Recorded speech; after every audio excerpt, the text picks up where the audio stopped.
Iniciar grabación. Ya.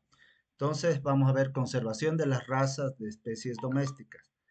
¿Por qué entran en riesgo de extinción las poblaciones animales? Es una pregunta muy importante que tenemos que hacer y hay varios factores que entran en juego. Eso nos va a decir el libro, el capítulo. La respuesta dice no es fácil, ya que la extinción de una raza puede, puede ser por diversas formas, por ejemplo, políticas, económicas, comerciales, ambientales, sanitarias, ecológicas. Generalmente son económicas y comerciales. Se vende más esta carne porque es más tierna. O se vende más este ganado porque se reproduce más fácil. Entonces, comercialmente es mucho más fácil. Hay algunas sanitarias que se enferma todo el ganado, pero eso generalmente no es tan importante. Ecológica sí, puede que el medio ambiente donde ellos se desarrollen cambie drásticamente.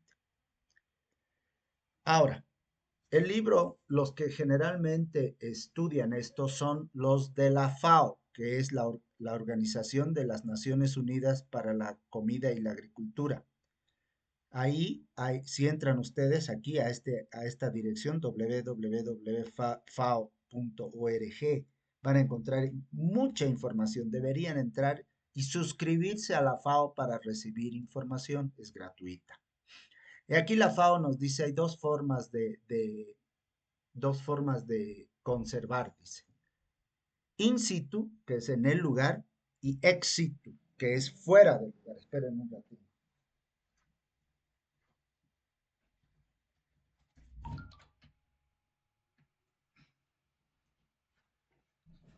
Por ejemplo, nosotros en la facultad hacemos conservación fuera del lugar, ex situ con el ganado yacumeño. O sea, hemos ido al Beni y hemos traído la última población de ganado yacumeño. Lo ideal hubiera sido in situ, que allá donde se ha desarrollado el ganado se conserve y se siga mejorando.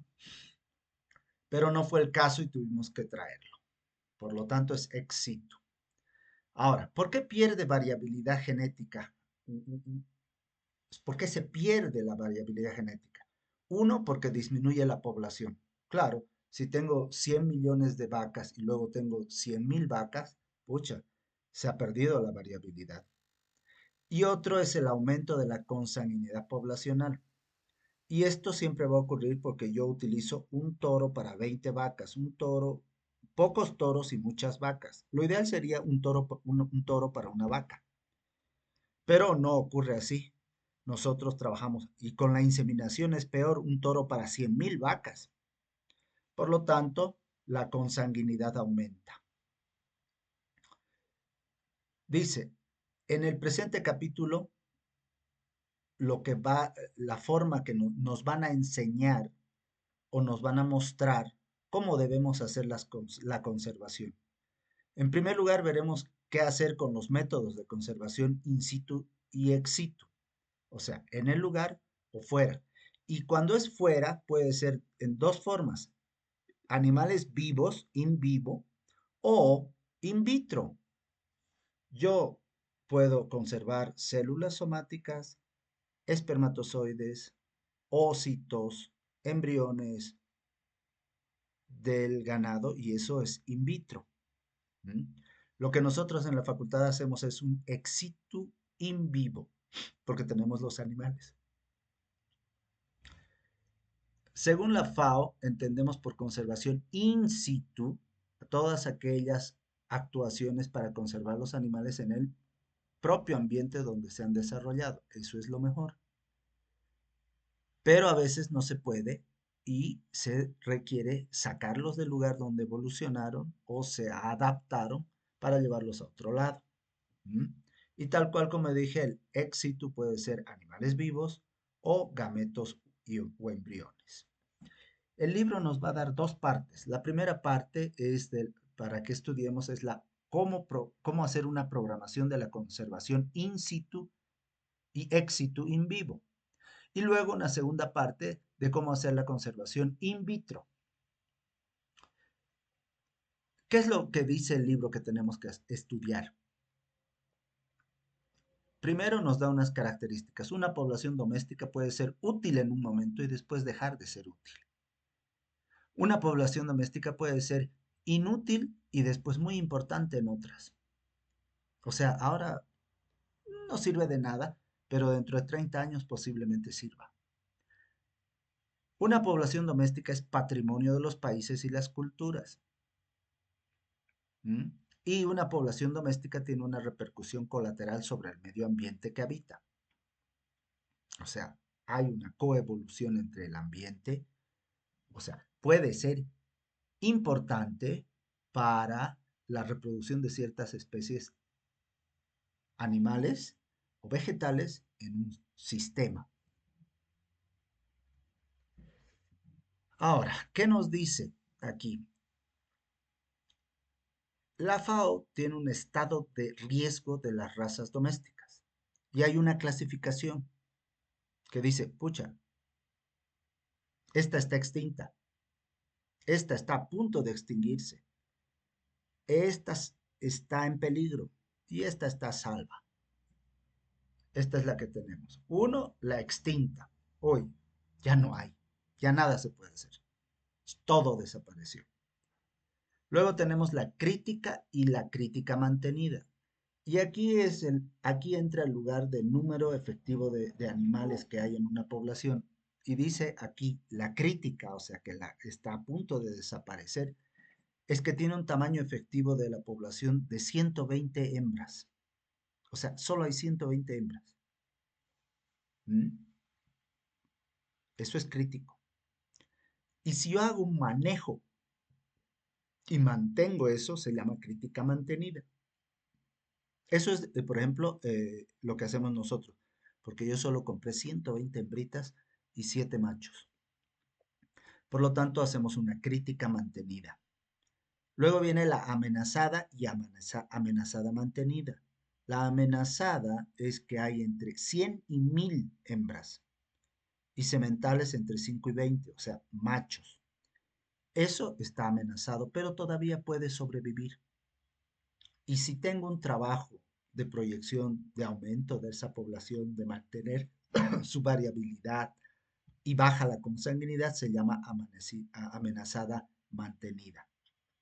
Las sin riesgo son las que superan los 1000 hembras y un número de 20 machos adelante. Y luego hay otro que es desconocido, que no se sabe su población, no se sabe nada. ¿Ok? Entonces, esto es importante, es pregunta de examen, por si acaso, tenemos que saber. ¿Por qué? Porque hay algunos profesionales que me dicen, ¿y por qué 120? ¿Cuál es el número? ¿Por qué 120 es lo? Porque la FAO así lo ha determinado. ¿No? Ahora, el libro después nos va a dar tres aspectos, que es a conservar, a estructurar y a mejorar. Más vamos a hablar de los dos primeros, porque el a mejorar lo vamos a ver en quinto semestre. Entonces, consideremos que sobre una población debe ejercerse acciones destinadas a su conservación. Miren, conservar. ¿Qué dice? ¿Cuándo cumple esas condiciones de conservación? Cuando no está caracterizada ni definida, no hay un patrón. Cuando su población es baja, cuando carece de estructura, o sea, no hay asociación de criadores, no hay núcleos, nadie mira por esos animales, no hay programas sanitarios, no hay nada. Y se dispone de escasa o nula información técnico-científica. Y, para último, no hay embriones, no hay semen, no hay ositos. Pucha, esa población hay que conservarla.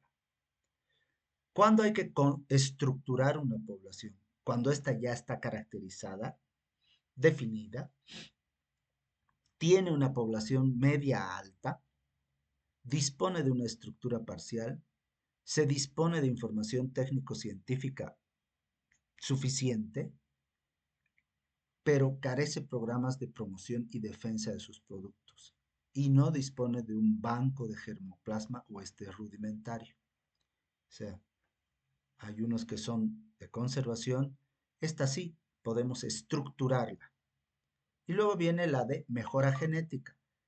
Cuando está caracterizada y definida, hay un libro genealógico oficial, está activo, el número de ellos son altos, hay gran cantidad de rebaños, dispone de núcleos de control, agrupaciones de defensa, asociación, socios que están activos, se dispone de gran cantidad de información y sus productos están suficientemente implantados en el mercado. Por ejemplo, ¿de quién estamos hablando? Del Nelor.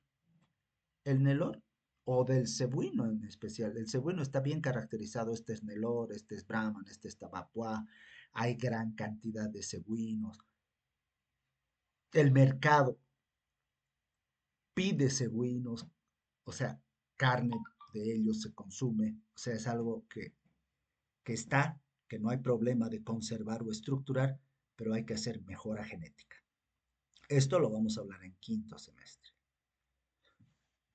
Ahora, una vez que se cuenta con todo esto, con infraestructura, con que vamos a conservar, todo el libro nos dice hay que organizar, hay que recolectar datos, hay que hacer selección de reproductores y planificación de los apareamientos. Esto, por ejemplo, esto de recolección de la información, selección de reproductores, planificación de apareamientos, lo hemos hecho nosotros en la facultad con el ganado criollo yacumeño.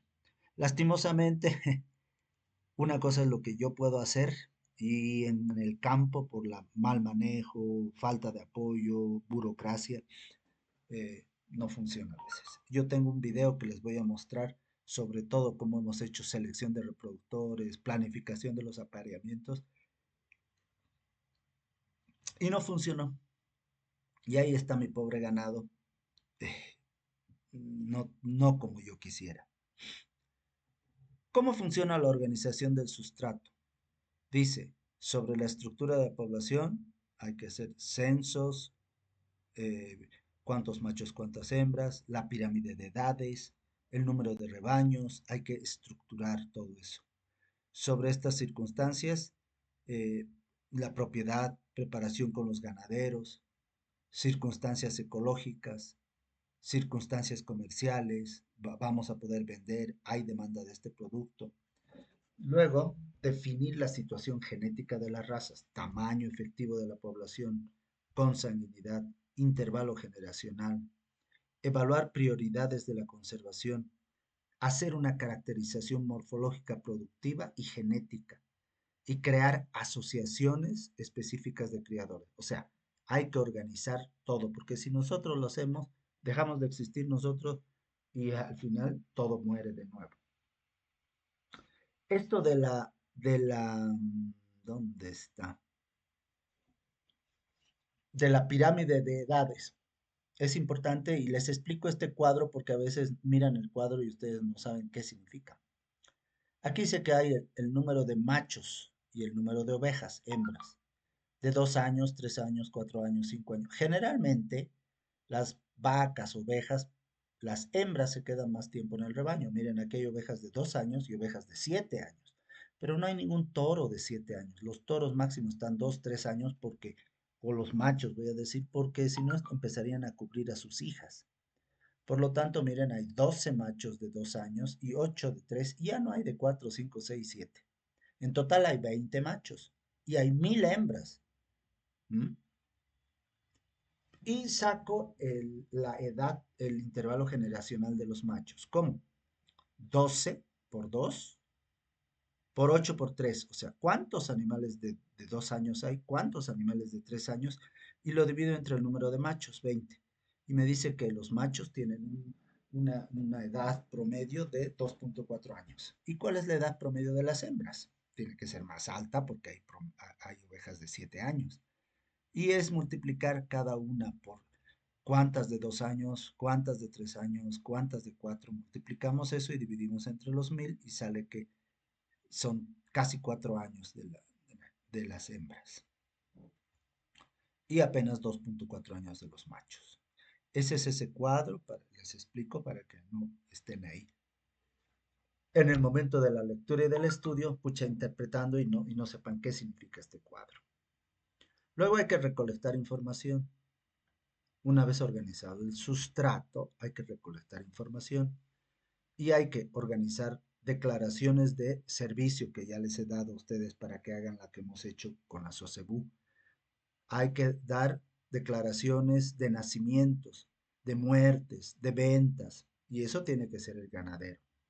Luego, hay que aportar métodos de contraste a las genealogías declaradas. O sea, yo digo, este es el toro, este es su papá, este es su mamá, pero hay que, ahora con el ADN, puedo yo tranquilamente certificar mucho mejor que ese es el padre y esa es la madre. Hay que organizar los núcleos de control para tomar rendimiento. Leche, carne, lana, huevo. O sea, tenemos que tener una forma de colectar información de la producción. Y luego formar jueces morfológicos. ¿Qué quiere decir? Gente capacitada que diga, sí, este se encuadra dentro del NELOR, se encuadra dentro del GIR, se encuadra dentro del CINDI, para ver la conformación de los animales.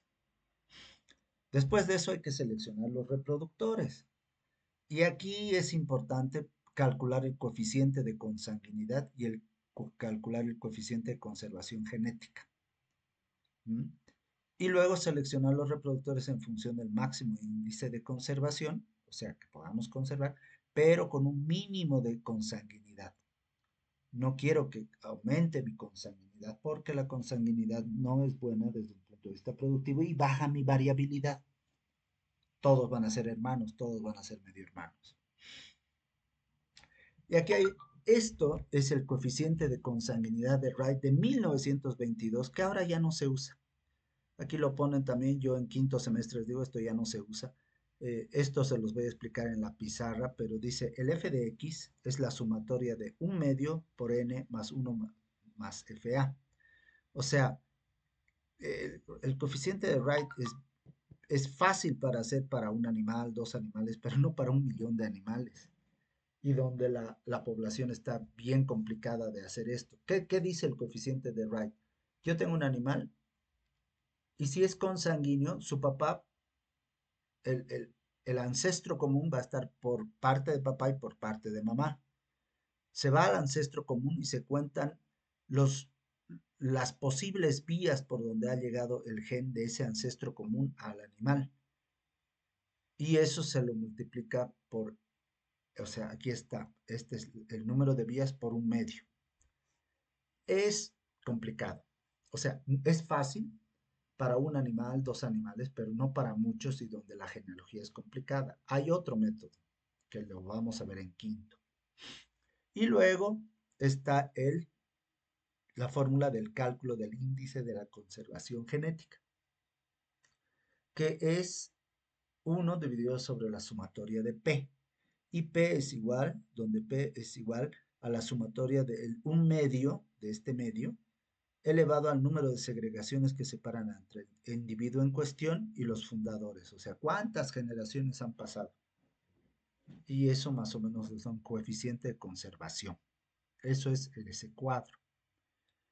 Y por último hay que planificar los apareamientos, realizar un manejo familiar, segmentar la población, recurrir a la recuperación de censo, o sea, de otros animales para aumentar la variabilidad.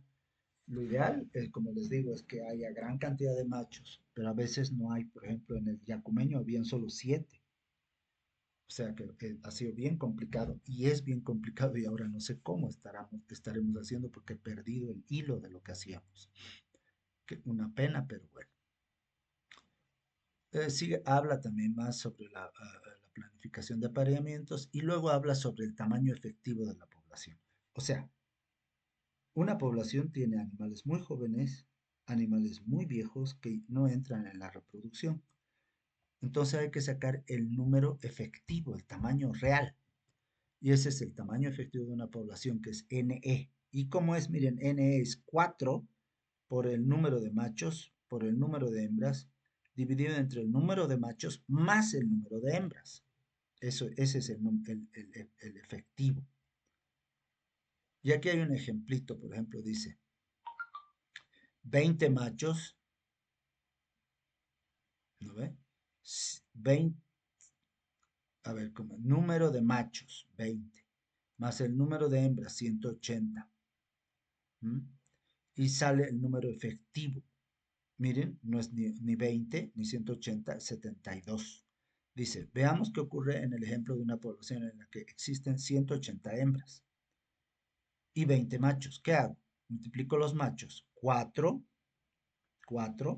por el número de machos por el número de hembras. Eso dice aquí, mire.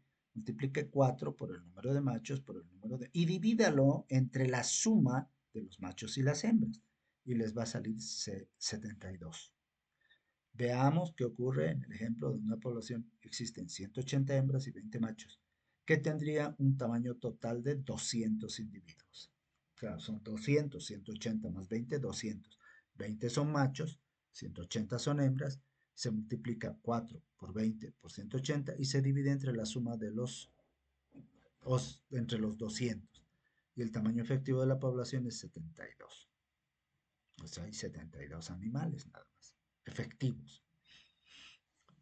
Realizando una correcta elección de los apareamientos y comprobando la respuesta obtenida y comprobando la respuesta obtenida con el programa. Siempre que se cuente con información genealógica, o sea, ahí era el problema. Sí o sí tenía que saber quién era el padre y quién era el hijo, y quién era la madre, perdón, padre y madre. Siempre que haya eso, se puede calcular los coeficientes de coascendencia, seleccionar los apareamientos en función al mínimo coeficiente de coascendencia, o sea, para que no haya consanguinidad, y calcular los coeficientes de consanguinidad. Eso es cuando se sabe quién es el papá y la mamá. Si no se sabe quién es el papá, ¿cómo van a calcular la consanguinidad? Ahora estamos cambiando a una consanguinidad genómica, que va a ser mucho mejor. La segunda parte que se verá en quinto semestre en mejoramiento genético es la conservación y es más que nada es el mejoramiento genético. En esta segunda parte se ve la conservación ex situ in vitro. O sea, a ver, perdón, aquí la planificación de la mejora se va a ver en quinto. Ahora viene la segunda parte, ahí me estaba confundiendo. La segunda parte, hemos visto la primera parte, que es todo lo que hemos visto de ex situ y in situ. Ahora vamos a ver la segunda parte que es afuera, pero ya no viva, sino in vitro. Y aquí la biotecnología juega un papel importante, porque in vitro es sacar semen, sacar ovocitos, sacar embriones, yo tengo que congelarlos, si no se me muere. Y eso es, ahí es donde entra la biotecnología reproductiva, crioconservación de material genético, semen, ovocitos, embriones. Herramienta para evitar la irrecuperable pérdida de razas y genes. O sea, si ya no puedo hacer nada, si se me van a morir, le saco semen, le saco embriones, le saco ovocitos y los congelo. Y eso no es barato, es carísimo. Ver el nitrógeno líquido, ver los tanques, ver cómo vamos a hacer. O sea, es complicado el material genético de crioconservar. Debemos tener en cuenta la situación de las técnicas de crioconservación, el valor presente y futuro de la especie, si vale la pena tanto dinero que vamos a invertir en mantener ese semen para después no sirva para nada. Disponibilidad de expertos, o sea, que haya gente que pueda sacar semen, congelar semen, etcétera. Coste y disponibilidad de fondos, valor de la especie, nivel de amenaza de la especie. O sea, si realmente está súper amenazada, hay que hacerlo. Luego hay un cuadrito que habla de la situación de las técnicas de crioconservación y dice, ¿saben qué? Semen en todos, menos en gatos. O sea, eres rutinario. Saco semen de ovino, saco semen de bovino, saco semen de equino, saco semen de porcino, saco semen de aves, saco semen de peces, saco semen de perro, pero no de gatos. ¿De quién saco ositos? Del bovino. Y lo demás está en investigación. Es bien difícil sacar ositos de ovino, caprino, equino, porcino. De aves no se puede. De perros no se puede. Desconocido. Embriones. Fácil de o rutinario de bovinos, ovinos, caprinos y conejos. En investigación el resto. De células somáticas, todo está en investigación. De ADN regular sabemos sacar ADN de bovino, de todo sabemos sacar ADN. Y el fragmentos de ADN todavía están en investigación. Eso es el capítulo 6. Yo les estoy dando un pantallazo de lo que tienen que prepararse para el capítulo 6, que es conservación. Hemos visto el capítulo 1, marcadores. El capítulo 2, identificación. El capítulo 4, colores. El capítulo 6 a 5, domesticación. 6, hemos visto este que es conservación. 7, el que quiere lo lee, es citogenética, que ahorita vamos a repasar un poquito en el capítulo 8. Y el 8. ¿El 8 qué nos dice?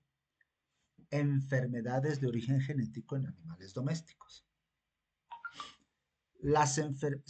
Yo ya les había dicho que hay un montón de enfermedades, 3.500 detectadas, y yo no les voy a preguntar tanto por qué, porque todavía aquí no les va a llegar un perro, un gato que les diga, pucha, tiene síndrome de Down, o está o está igual vamos a faenearlo, no va a haber un tratamiento, ni vamos a cuidar, y el que sea así y no pueda reproducirse, no nos sirve. Así que ya habíamos hablado de esto y dice, las enfermedades de origen genético pueden estar causadas por cambios cromosómicos estructurales o numéricos, que ya lo habíamos visto nosotros. Y aquí dice justamente, hay daños en la mutación del ADN que algunos dan lugar a cambios estables y heredables.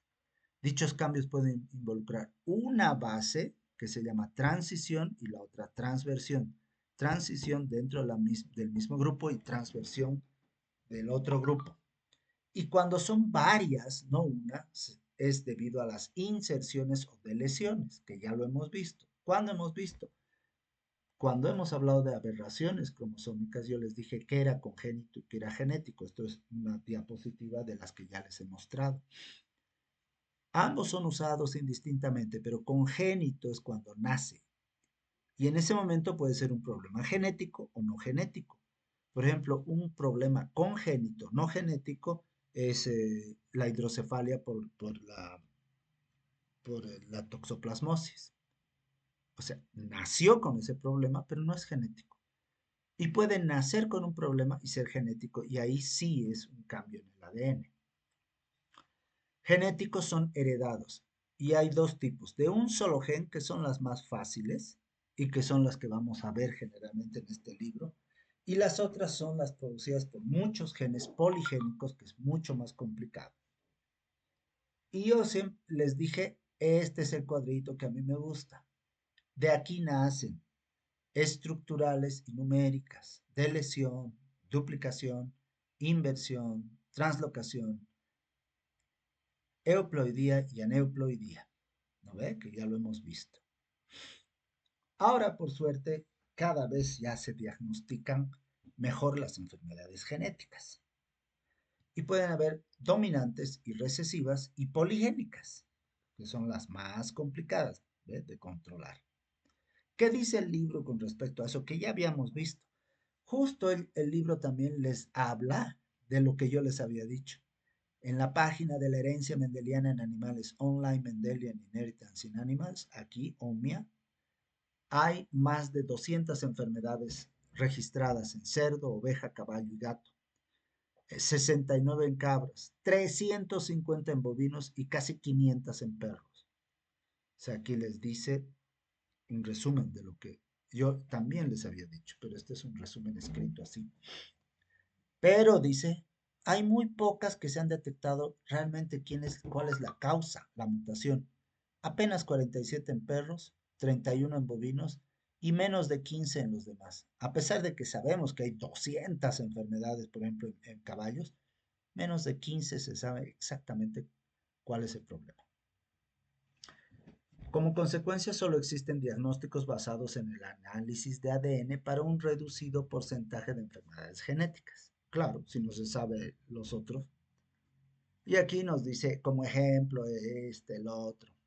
Estas son tres que vamos a ver, que son bien conocidas en ganado bovino. el DAMS, el BLAT, CBM y aquí falta el... Ah, está bien. Son esas tres. Ah, no, falta unita que da en terneros, que ahorita la vamos a ver. Bueno, ¿qué voy a hacer? Lo primero que tenemos que determinar es preguntarnos, ¿es realmente una enfermedad genética? Y si fuera una enfermedad genética, ¿qué tipo de herencia tiene? ¿Dominante, recesiva, poligénica? Eso es lo que tenemos que ver. Y para eso hay diferentes estrategias. Ninguna es fácil. La primera es estudiar los pedigrís de las familias, de dónde se presentó por primera vez, pucha, exhaustivo y tener toda la información de quién es. Ustedes, por ejemplo, ya no saben quién es su tatarabuelo. Así que esto es recontra difícil de hacer. Y dos, realizar cruzamientos experimentales. En ambos casos es de suma importancia contar con descripciones detalladas de los individuos enfermos y los datos genealógicos fiables. Porque si no tengo información, no puedo inferir nada. Ahora, con el avance alcanzado por los proyectos genómicas, hay tecnologías que nos ayudan a eso. Están los proyectos postgenómicos y justamente los famosos SNPs, SNP, ¿sí? Ahora, cómo me sirve un SNP o cómo me sirve un microsatélite? Yo les había dicho también, tiene que ser informativo, tiene que estar cerca del gen que produce esa enfermedad. Les había dicho, si quiero ir a la catedral y tengo un marcador que son el Mall Ventura, el Mall Brisas, el Design Center, no me sirven, no son informativos porque no están cerca de la catedral. Por lo tanto, el paso que sigue, dice, consiste en establecer la región cromosómica de dónde está el gen y que ese gen esté de alguna forma ligado con el marcador. Para ello tengo que analizar un número grande de marcadores genéticos, generalmente microsatélites, ahora cambiando estamos al SNP, con el fin de detectar el desequilibrio del ligamento. O sea, oye, mira, este animal está enfermo y tienen este microsatélite. Enfermo y el microsatélite está ahí. Enfermo y el microsatélite está ahí. O sea, en todos los que están enfermos, el microsatélite está ahí. Los marcadores genéticos son características moleculares, heredables, polimórficas y de fácil detección en el laboratorio. O sea que si para hacer esto que les estoy diciendo, está enfermo y ahí está el microsatélite, está enfermo y ahí está ahí el microsatélite, hay que tener mucha información, hay que tener trabajo, hay que tener fenotipos, por eso es complicado, o sea, no es fácil. Y aquí entran de nuevo los SNP, Unidad Fundamental de Variación Genética, cambio de una base en la secuencia de ADN. Son abundantes, fácilmente de tipificar, se puede automatizar, es fácil su interpretación y está reemplazando a los microsatélites. ¿Mm? Esta estrategia de ver justamente qué genes están ligados o cerca a los marcadores es justamente por eso, miren, se basa en el hecho que los marcadores, ya sean microsatélites o SNP, se encuentran ligados con los alelos que hacen la enfermedad y se segregarán en forma conjunta. ¿Mm? O sea, veo el microsatélite, veo el SNP y tengo casi la plena seguridad que ahí está la enfermedad. La segunda estrategia es análisis de genes candidatos. Y dice, una vez seleccionado el gen candidato, me ayuda la secuenciación del mismo para detectar los polimorfismos que pueden explicar la ocurrencia de la enfermedad. Mira, este enfermo tiene este sano, en esta parte del sano está así, el enfermo está así. Facilito. Cogen 5 enfermos y 10 sanos, ¿no ve? O 5 enfermos y 5 sanos, y en esa parte secuenciada, el enfermo va a tener algo diferente y el sano va a estar diferente. La clave del éxito está en la correcta elección del gen. O sea, si estoy en otro gen, estoy equivocado. Las dos estrategias pueden realizarse de forma independiente, aunque es común que se siga la siguiente secuencia. Primero, detectar la región. Dos, delimitar la región. Está aquí, en este cromosoma. Ahora, ¿de dónde a dónde? Delimito. Luego hago análisis de los mapas y luego detecto las mutaciones. Por último, hago una asociación de las mutaciones con la enfermedad. Ah, siempre que está la enfermedad está el mutado. Siempre que está la enfermedad está el mutado. O sea, hay que tener datos. No es una cosa fácil. Por eso hay pocas enfermedades que se sabe exactamente dónde están. Y por último, el libro nos habla también del modo de la herencia. Hay herencia poligénica, dominante y recesiva. En una enfermedad de herencia dominante, basta que una sola copia sea defectuosa para que la enfermedad se vea. En cambio, en las recesivas necesariamente tiene que tener dos copias del gen defectuoso. Y los heterocigotos son portadores. Miren, así funciona. Este es normal, un macho normal. Y esta hembra es portadora. Esta hembra es enferma. Si un macho normal se cruza con una hembra enferma y esto no es dominante, todos son normales, pero son portadores. Si se cruzan, este macho portador se cruza con una hembra, tengo que hacer un test para ver si realmente este mm, va a producir la enfermedad o no. Yo sé que este es portador. ¿Cuándo va a producir la enfermedad? Cuando este redondo también tenga este punto. Ahí va a haber un porcentaje alto de que, o bueno, en este caso tal vez 25% de que sus hijos nazcan enfermos. Entonces, así funciona. Ahorita vamos a ver otra tabla donde eso va a ser más claro. Eh, en la tabla 8.1 se observa el porcentaje de crías afectadas, libres y portadoras de las enfermedades. Miren, más fácil es ver la tabla. Dice, enfermedad recesiva. O sea, para que sea enfermo, tiene que ser A minúscula y A minúscula. Miren, cuando la madre es normal y homocigota y se casa ay,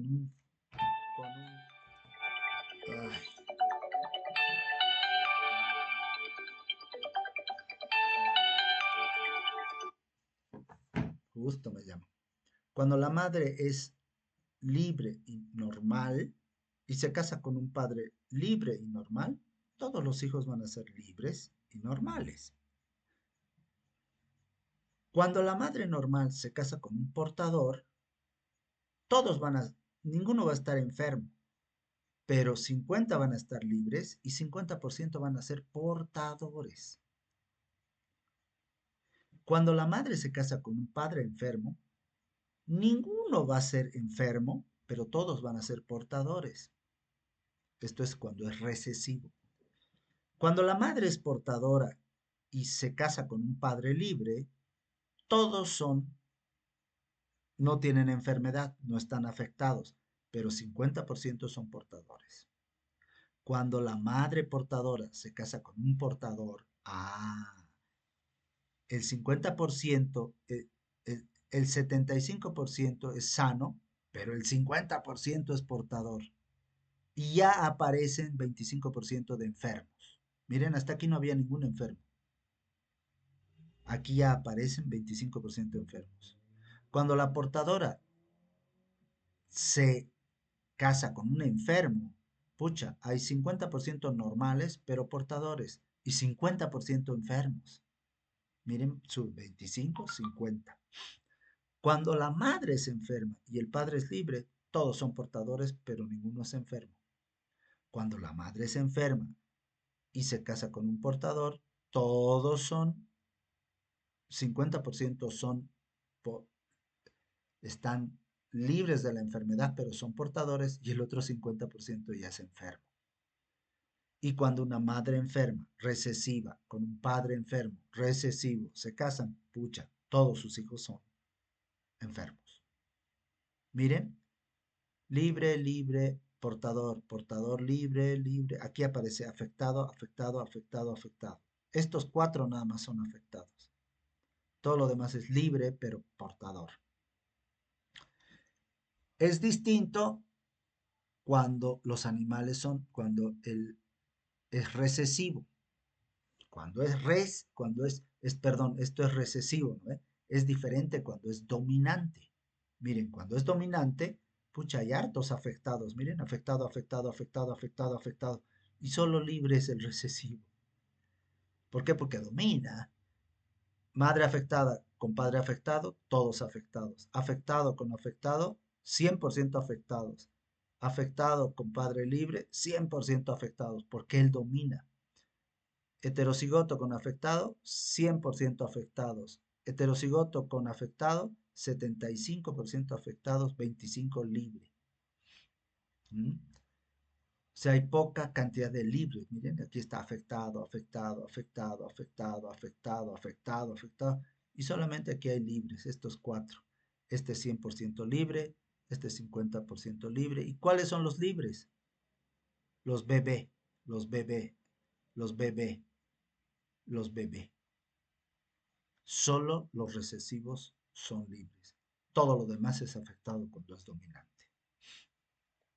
De aquí para adelante el libro nos habla de enfermedades y nos da una enfermedad como ejemplo de estudio. ¿Por qué? Porque está bien reconocido. Dice, ¿qué hicieron?